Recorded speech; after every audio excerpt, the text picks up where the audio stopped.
Master minds commerce చదవాలనుకునే 10th inter విద్యార్థుల తొలి ఎంపిక.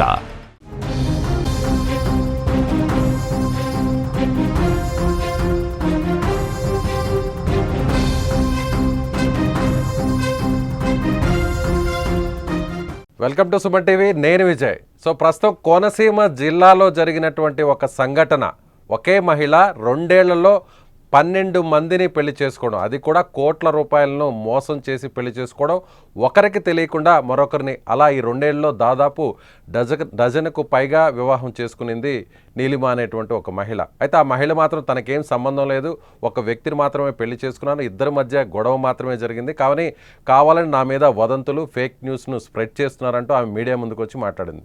సో అసలు దీని గురించి మాట్లాడదాం. ఆమె మానసిక పరిస్థితి ఎలా ఉంటుంది, అలాగే పెళ్లి చేసుకొని మోసపోయినటువంటి వారు, ముఖ్యంగా భార్యతో విడాకులు తీసుకునేటువంటి క్రమంలో ముఖ్యంగా కోర్టులను ఆశ్రయించిన వారినే టార్గెట్గా చేసుకొని ఆమె వాళ్ళని వలలోకి దింపి మోసం చేసినటువంటి పరిస్థితి. అసలు ఆ మోసపోయినటువంటి వారి మనస్థితి, వారి మానసిక స్థితి, వారి మనసు ఎలా ఉంటుంది? నిజంగా వాళ్ళు అలాంటి సమయంలో, అంటే భార్యతో గొడవలు జరుగుతున్నటువంటి టైంలో వేరొక మహిళ ఆశ్రయిస్తే వేరొక మహిళకు లొంగిపోవడానికి వాళ్ళ మానసిక స్థితి ఎలా ఉంటుందో తెలుసుకునేటువంటి ప్రయత్నం చేద్దాం. మనతో పాటు ఆన్లైన్లో ఉన్నారు సైకాలజిస్ట్ డాక్టర్ పూజిత గారు. నమస్తే మేడం.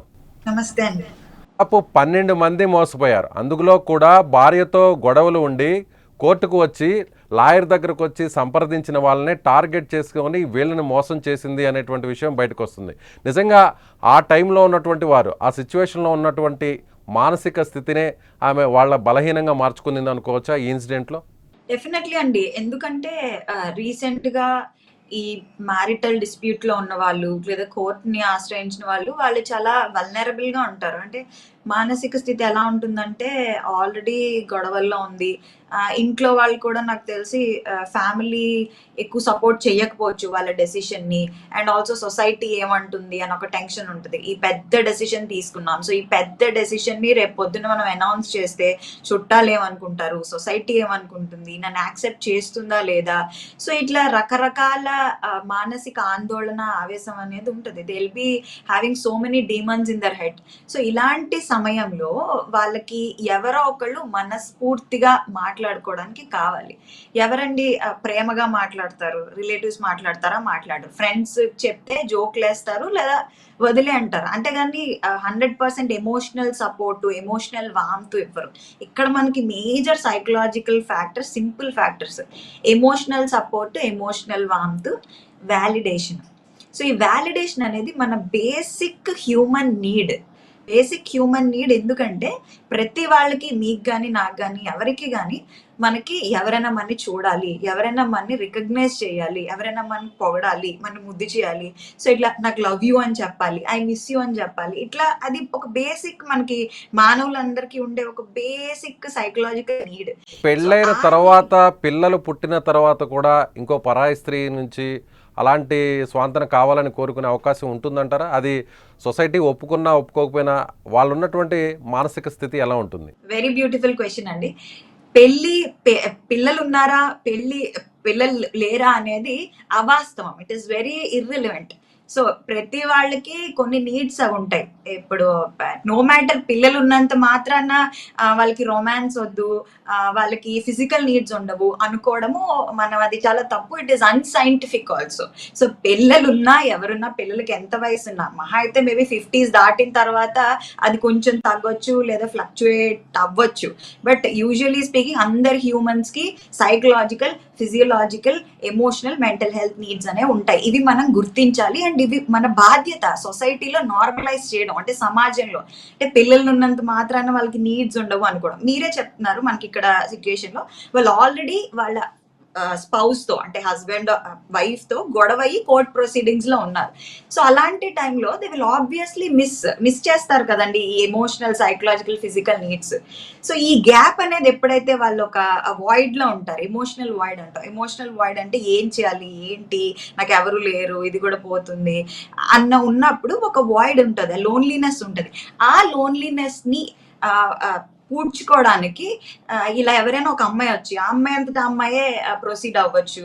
కొంచెం అందంగా ఉండగానే, మెన్ ఆర్ విజువల్ క్రీచర్స్ అండి. ఇది యాక్సెప్ట్ చేసినా యాక్సెప్ట్ చేయకపోయినా ఇది 100% సైకాలజీ. ఏంటంటే visual cues or visual stimuli బాగున్నప్పుడు మెన్ ఆబ్వియస్లీ అట్రాక్ట్ అవుతారు. దీన్ని మనం ఒక సైకలాజికల్ అండ్ సైంటిఫిక్ ఫ్యాక్ట్ ని డినై చేయలేం. సో అలా ఒక అందమైన అమ్మాయి, ఒక యంగ్ అమ్మాయి చక్కగా మాట్లాడుతూ చక్కగా వాళ్ళకి కావాల్సిన అటెన్షన్, వాళ్ళకి ఇంట్లో ఏదైతే లేదో, ఫర్ ఎగ్జాంపుల్ వాళ్ళకి అటెన్షన్ ఇవ్వకపోవచ్చు, వాళ్ళ నీడ్స్ ని ఎలా ఉన్నావురా, తిన్నావురా అంటే దీన్ని చాలా అండర్ రేట్ చేస్తారు. కానీ అదే వాళ్ళకి ఏంటంటే గుండెకి హత్తుకునే వ్యాలిడేట్ చేస్తున్నారు, నాకు ఒక రికగ్నిషన్ ఇస్తున్నారు, నాకు ఏదైతే నా పార్ట్నర్ నుంచి దొరకలేదో అది ఇస్తున్నారు, నా ఫ్యామిలీ కూడా నన్ను డాక్టర్ మంచిగా గారు, చూస్తున్నారు. సొసైటీ మాత్రం ఏమంటుందంటే పెళ్ళై ఉండి ఇంకొక వేరే స్త్రీతో లేదంటే అమ్మాయితో అఫైర్ పెట్టుకుంటే, వివాహేతర సంబంధం పెట్టుకుంటే సొసైటీ యాక్సెప్ట్ చేయదు. అదేవిధంగా అతని క్యారెక్టర్ను కూడా ఒక రకంగా బదనాం చేస్తారు.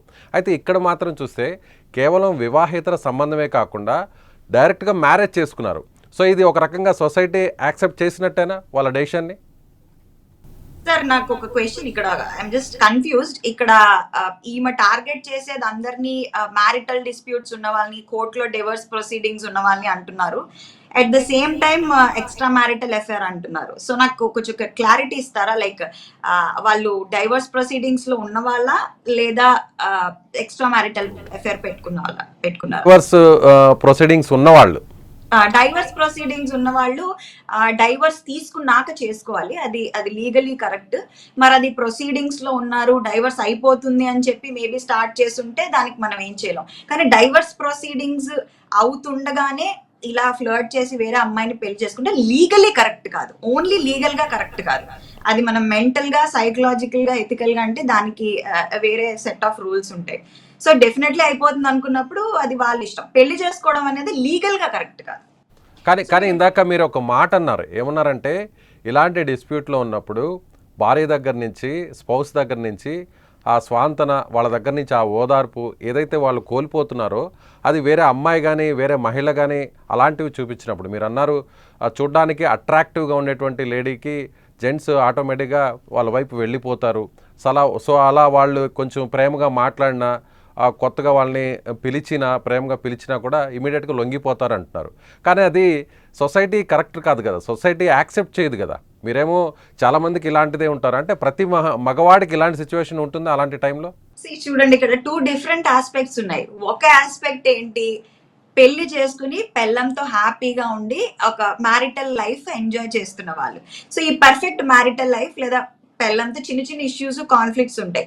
అలా ఉన్న వాళ్ళు ఇలా రిలేషన్షిప్స్, ఎక్స్ట్రా మ్యారిటల్ రిలేషన్షిప్స్ పెట్టుకుంటే లీగలీ కరెక్ట్ కాదు, మారల్లీ కూడా కరెక్ట్ కాదు. సో ఎథికల్ నార్మ్స్ పక్కన పెట్టదాం, లీగలీ మారల్లీ కరెక్ట్ కాదు. So we're not talking about that. ఇక్కడ రెండో పాయింట్కి వచ్చేటప్పటికి వాళ్ళకి already second set of men already spouse తో ప్రాబ్లమ్స్ వచ్చి వాళ్ళు డైవర్స్ కోసం ఫైల్ చేసి డైవర్స్ వచ్చేస్తుంది అనే ఆశతో వీళ్ళు ఇంకొకరిని చూసుకుంటున్నారు. సో ఇది మనం తప్పు పట్టలేం. ఎందుకు తప్పు పట్టలేమంటే ఇట్ ఈస్ వెరీ నార్మల్. ఇప్పుడు పిల్లలు ఉన్న వాళ్ళు, డైవర్స్ ప్రొసీడింగ్ లో ఉన్న వాళ్ళు వేరే వాళ్ళని పెళ్లి చేసుకోకూడదు అనడం ఎంత correct? We're denying the basic psychological facts and scientific facts. ఇది సొసైటీ అంటారా? సో ఇలాగ భయపడడం వల్ల, అంటే డైవర్స్ తీసుకోవడానికి భయపడడం వల్లే మనకి ఇన్ని క్రైమ్స్ జరుగుతున్నాయి. సో ఇప్పుడంటే రీసెంట్ గా మీరు చూసినట్లయితే మేఘాలయ మర్డర్ కేసు, మెరిటిసైడ్ అంటాం, స్వంత వైఫే హస్బెండ్ ని చంపేయడం. సో ఈ చంపడాలు కరెక్ట్ అంటారా? లేదా లీగల్ గా వెళ్ళి నాకు వైఫ్ నచ్చట్లేదంటే డివోర్స్ తీసుకుని వేరే అమ్మాయిని పెళ్లి చేసుకో. సో ఆ ఆస్పెక్ట్ లోని మేబీ వాళ్ళు చేసి ఉండుంటారు. So obviously we cannot deny. మన దేశంలో, మన దేశ సాంప్రదాయ ప్రకారం కొన్ని కట్టుబాట్లు ఉంటాయి. సో ఏదన్నా భార్యాభర్త మధ్య గొడవలు వచ్చినా కూడా మళ్ళీ కలిసిపోవడం, లేదంటే పెద్ద మనుషులు లేదంటే బంధువుల సమక్షంలో కూర్చొని మాట్లాడుకొని వాటిని అక్కడక్కడే సాల్వ్ అవుట్ చేస్తుంటారు. కానీ మీరు చెప్పేదాని ప్రకారం చూస్తే యాజ్ ఏ ఒక సైకాలజిస్ట్గా గొడవలు ఉండేదానికన్నా కూడా విడిపోయి వేరే వాళ్ళని పెళ్లి చేసుకోవడమే కరెక్ట్ కదా, లేదంటే దానివల్ల ఎక్కువ క్రైమ్ జరుగుతుంది అనేటువంటి ఒక వాదన కూడా మీరు వినిపిస్తున్నారు. కరెక్టే అంటారా? వాదన కాదండి. See are getting me totally wrong here. See నేనేమంటానంటే అది సాల్వబుల్లా లేదా రివోకబుల్లా, అంటే మళ్ళీ కలుస్తారా, పెద్దల ముందు కూర్చోబెట్టి ఒక పెద్ద మనిషిని పెట్టి టాక్స్ చేసుకుని సెటిల్ అవుతుందా అంటే హ్యాపీగా సెటిల్ చేసుకోండి. అది సెటిల్ అవ్వలేనప్పుడు అంటే మన చేతులు దాటిపోతాయి కొన్నిసార్లు పరిస్థితులు. ఎంతమంది చెప్పినా ఏం చేసినా అది అతకదు. కొన్ని అతకాలండి. అది న్యాచురల్ గా అతకకపోతే మనం బలవంతంగా అతికించినా అతకదు. అలా బలవంతంగా మనం అతికిస్తే విరిగిపోయిన దాన్ని ముక్కలుగానే ఉంటుంది. లైఫ్ లాంగ్ ఏడుస్తూ బతుకుతారు వాళ్ళు. సో అలాంటప్పుడు they will seek court support, they will seek the divorce. Okay, so ఇది సంప్రదాయానికి దీనికి there is two different sides.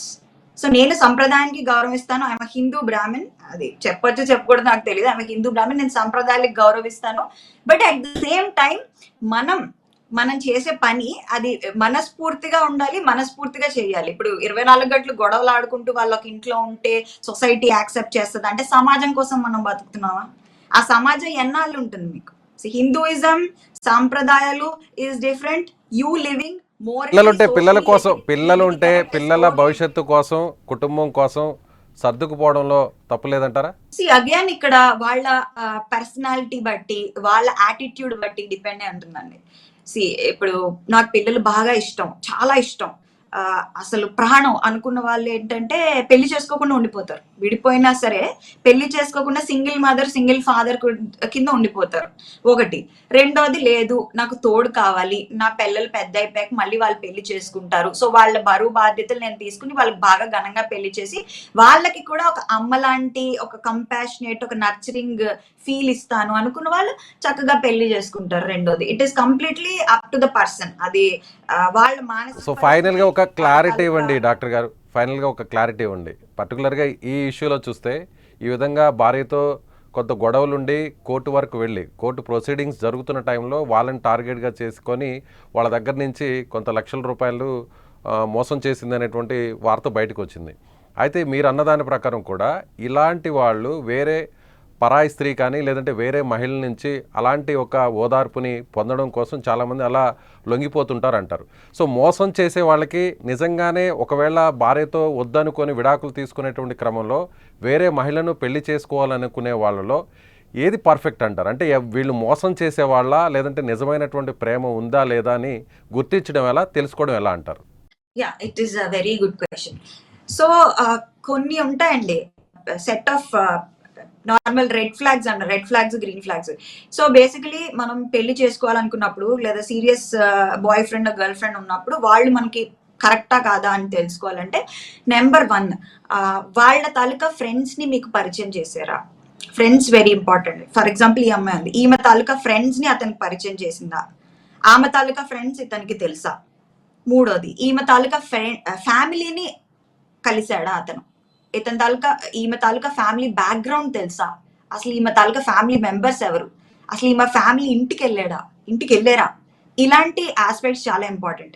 And ఇంకొక విషయం, ఫ్యూచర్ గురించి మాట్లాడినప్పుడు, ఇప్పుడు ఏదైనా ఫ్యూచర్లో ఇలా ఉందాం ఇలా చేద్దాం అన్నప్పుడు వాళ్ళు పెద్దగా ఇంట్రెస్ట్ చూపించరండి. ఇంట్రెస్ట్ చూపించకుండా ఆహా సరేలే తర్వాత డిస్కస్ చేసుకుందాం అని వాయిదా వేస్తారే తప్ప ఫ్యూచర్ గురించి కలిసి ఫ్యూచర్ బిల్డప్ చేసుకుందాం అనే తాలూకా డిస్కషన్ అనేది బ్లంట్ గా కట్ ఆఫ్ అయిపోతూ ఉంటుంది. సో ఇలా ఫ్రెండ్స్, ఫ్యామిలీ, వాళ్ళ సోషల్ సర్కిల్ ఏంటి, ఫ్యూచర్ ప్లాన్స్ ఎలా ఉన్నాయి, అండ్ వీళ్ళు ఏదైనా ప్రాబ్లమ్, ఫర్ ఎగ్జాంపుల్ ఇతను ఏదైనా గట్టిగా ఒక క్వశ్చన్ అడిగినప్పుడు, అంటే ఫర్ ఎగ్జాంపుల్ నీ ఐడెంటిటీ చూపించానో లేదా ఇంకేదైనా ఒక డీపర్ డీటెయిల్స్కి వెళ్ళినప్పుడు వాళ్ళు ఏదో ఒకటి వాయిదా వేయడమో లేదా చూపించకపోవడమో, షేర్ చేయడానికి ఇష్టపడకపోవడం ఇలాంటిది అవుతూ ఉంటుంది. ఇంకొకటి లవ్ బాంబింగ్ అంటామండి. ఈ లవ్ బాంబింగ్ అనేది చాలా జాగ్రత్తగా ఉండాలి. ఈ లవ్ బాంబింగ్ అంటే ఏంటంటే బీభత్సంగా ఫోన్లు చేసేయడం, మెసేజ్లు చేసేయడం, ఐ లవ్ యూరా, ఐ మిస్ యూరా. ఇంకా మీరు కలిసి ఒక 2 నెలలు 3 నెలలు అవుతుంది. వీళ్ళు ఏంటంటే ఆ 3 నెలల్లోనే నువ్వు లేకపోతే నేను బతకలేను, గిఫ్ట్లు పంపించేయడము, విపరీతంగా అతి ప్రేమ చూపించేయడం. సో ఇలా అతి ప్రేమ చూపించే వాళ్ళ మీద జాగ్రత్తగా ఉండాలి. ప్లస్ కలిసిన 4 నెలల్లోనే మీ పేరు టాటూ వేయించేసుకోవడము. సో ఇలా లవ్ బాంబింగ్ ఎవరైనా చేస్తే ఇది కూడా ఒక డేంజరస్ సైన్. మితిమీరిన ప్రేమ చూపిస్తే దాన్ని కూడా అనుమానించాలి. ఏంటండి సైకో లవ్ అనుకోవచ్చా? సైకో లవ్ అని చెప్పలేం కానండి. ఆ అమ్మాయి గురించి అడుగుతున్నారా? అది బాయ్ అయినా గర్ల్ అయినా ఎవరైనా సరే, మేల్ అయినా ఫీమేల్ అయినా. అసలు దీన్ని లవ్ అని మనం పిలవకూడదు. ఎందుకంటే ఆ క్లియర్ ఇన్ హర్ హెడ్, నాకు డబ్బులు కావాలి, ఒక గ్యాంగ్ ఉంది, ఒక స్కామ్ లాగా వాళ్ళు నడిపిస్తున్నారు. ఇందులో లవ్ గానీ ప్రేమ గానీ ఇంకేదైనా ఎలాంటి ఎమోషన్స్ లేవు, ఫీలింగ్స్ లేవు. అదొక గేమ్, ఒక స్ట్రాటజీ. కాకపోతే డబ్బులను కూడా ఎక్కువగా ఖర్చు పెట్టించేవాళ్ళు, లేదంటే వేరే అవసరాలు ఉన్నాయి, కుటుంబ అవసరాలు ఉన్నాయి, వ్యక్తిగతంగా అవసరాలు ఉన్నాయి, కొన్ని అప్పులు ఉన్నాయి, తీర్చాల్సినటువంటి వారు ఎక్కువ గొడవ చేస్తున్నారు, ఒత్తిడి పెరుగుతుంది, కాబట్టి నాకు ఇమీడియట్గా ఏదైనా అమౌంట్ ఏదైనా ఇవ్వండి, లేదంటే వేరే ఏదైనా వస్తువులైనా అమ్మి ఇవ్వండి, లేదంటే గోల్డ్ కొనివ్వండి, ఇలా రకరకాలుగా వాళ్ళని గుర్తించడం ఎలా? పర్టికులర్గా ఈ ఇష్యూ గురించి మాట్లాడితే వాళ్ళని ఎలా మనకి అలర్ట్ అవ్వాల్సినటువంటి అవసరం ఉంది, అవతల వాళ్ళు మనకు కరెక్ట్ కాదు అనిపించే టైంలో? సో ఎవరైనా అండి, ఇప్పుడు చాలా మ్యాట్రిమోనీ యాప్స్లో కానీ, డేటింగ్ యాప్స్లో కానీ మీ గురించి, వాళ్ళ గురించి మీకు కంప్లీట్గా తెలియకుండా, వాళ్ళు ఎక్కడ ఉంటారు, ఏం చేస్తారు, వాళ్ళ ఫ్రెండ్స్ ఎవరు, ఇవేవి తెలియకుండా బండగా కలిసిన ఒక 6 నెలల్లోని, 6 నెలల కన్నా తక్కువలోని మిమ్మల్ని డబ్బులు అడిగితే అది 100%, 90% of the times it is not normal. ఇది పెద్ద రెడ్ ఫ్లాగ్. ఏది నార్మలైజ్ చేయకూడదో అది నార్మలైజ్ చేసేస్తున్నారు జనాలు, ఏది నార్మలైజ్ చేయాలో అది మర్చిపోతున్నాం. ఎవరైనా 6 నెలల కన్నా తక్కువగా మీకు పరిచయం అయిన వాళ్ళు డబ్బులు అడిగితే, అయితే మిమ్మల్ని వదిలించుకోవడానికి అడుగుతారు. ఇది ఒక టెక్నిక్ అనమాట, ఒక సైకాలజీ డార్క్ సైకాలజీ టెక్నిక్. మిమ్మల్ని వదిలించుకోవాలంటే డబ్బులు అడుగుతారు, లేదా 2 మోసం చేయాలనుకున్నప్పుడు డబ్బులు అడుగుతారు. 90% ఆఫ్ ద టైమ్స్. 10% అంటే ఎక్సెప్షన్స్ ఉంటాయి, దానిలో అన్నిటికీ ఎక్సెప్షన్స్ ఉన్నట్టే దీనిలో కూడా నిజంగా అవ్వచ్చు అనే ఒక ఎక్సెప్షన్ ఉంటుంది అంతే. Right madam, thank you so much.